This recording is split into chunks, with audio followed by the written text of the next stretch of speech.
एक ही इंसान की अलग अलग स्टाइल से खींची हुई इन फोटोज से अलग अलग तरह के जनरेशन को आप समझ ही गए होंगे। अब सोचिए, जिस तरह के स्टाइल एटीट्यूड गाने जनरेशन अल्फा वाले पसंद करते हैं, क्या वो जेनजी वालों को पसंद आएगा? और जिस तरह के कपड़े, स्टाइल, गाने या यूं कहें ओवरऑल एक पर्सनैलिटी जेनजी की होती है, क्या वो मिलेनियल्स को पसंद आएगी?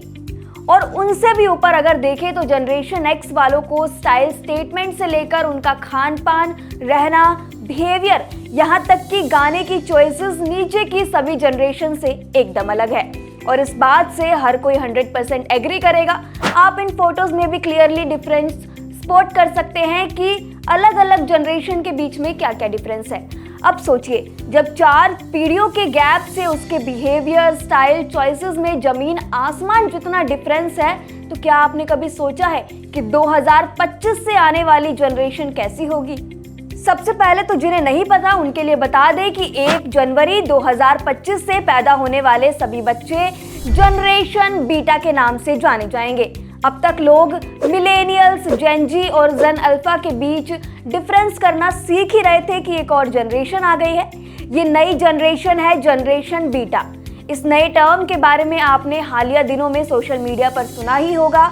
जनरेशन बीटा उस पीढ़ी को कहा जाएगा जिसमें बच्चों का जन्म 2025 से 2039 के बीच होगा।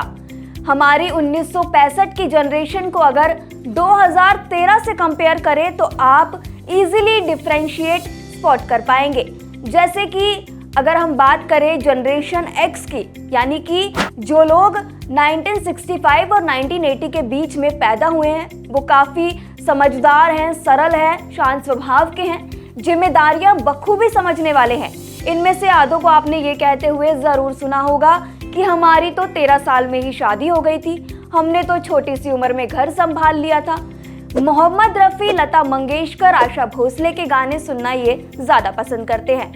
फिर आई मिलेनियल्स की जनरेशन, जिसका जन्म 1981 और 1996 के बीच में हुआ है, जो 90s वाली जनरेशन कहलाती है, जिनके लिए कहा जाता है कि वो अपने काम को लेकर काफ़ी ज़्यादा डेडिकेटेड होते हैं। इनकी फ़ोटो खिंचवाने के स्टाइल से ही आप इनके हाव भाव, स्वभाव का अंदाज़ा लगा सकते हैं। इनके रिश्ते और काम दोनों में कमिटमेंट बहुत स्ट्रॉन्ग मानी जाती है।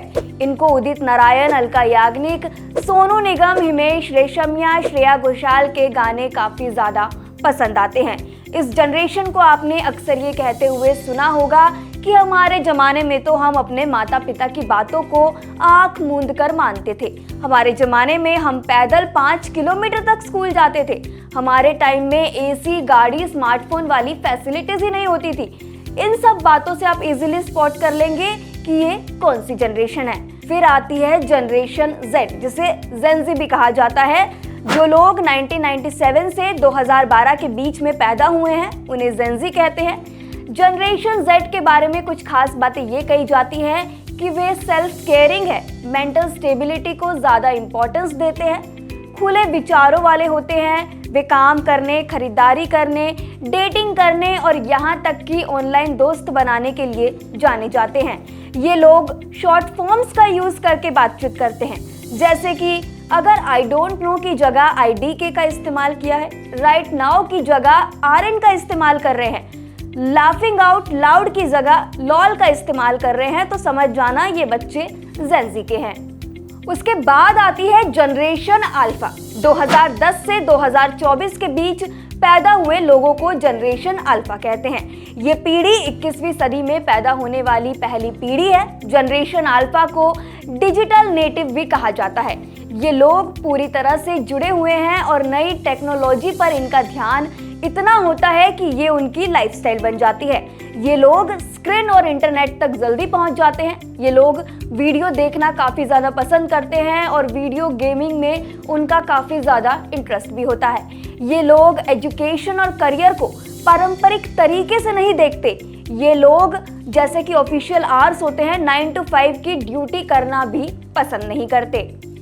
इतने ज़्यादा डिफरेंस देखने के बाद सोशल मीडिया पर यूजर्स जो हैं वो अब जनरेशन बीटा को लेकर कयास लगा रहे हैं कि आखिरकार ये जनरेशन कैसे हो सकती है। जब 1965 से लेकर 2024 की जनरेशन के बीच में इतने ज़्यादा डिफरेंस है, तो आने वाली जनरेशन जो टेक्नोलॉजी से होगी, 2025 के बाद वाली जनरेशन आखिरकार कैसी होगी।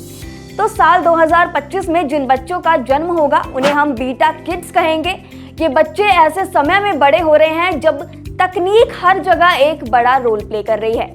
जैसे पहले लोग किताबें पढ़ते थे, लेकिन अब बच्चों से लेकर बड़े तक सब कुछ स्मार्टफोन पर करते हैं। तो अनुमान है कि जनरेशन बीटा के बच्चे बड़े होकर ऐसी दुनिया में रहेंगे जहां गाड़ियां खुद चलेगी, हमारी सेहत का ख्याल रखने के लिए खास तरह के कपड़े होंगे और हम कंप्यूटर से बनी दुनिया में घूम सकेंगे।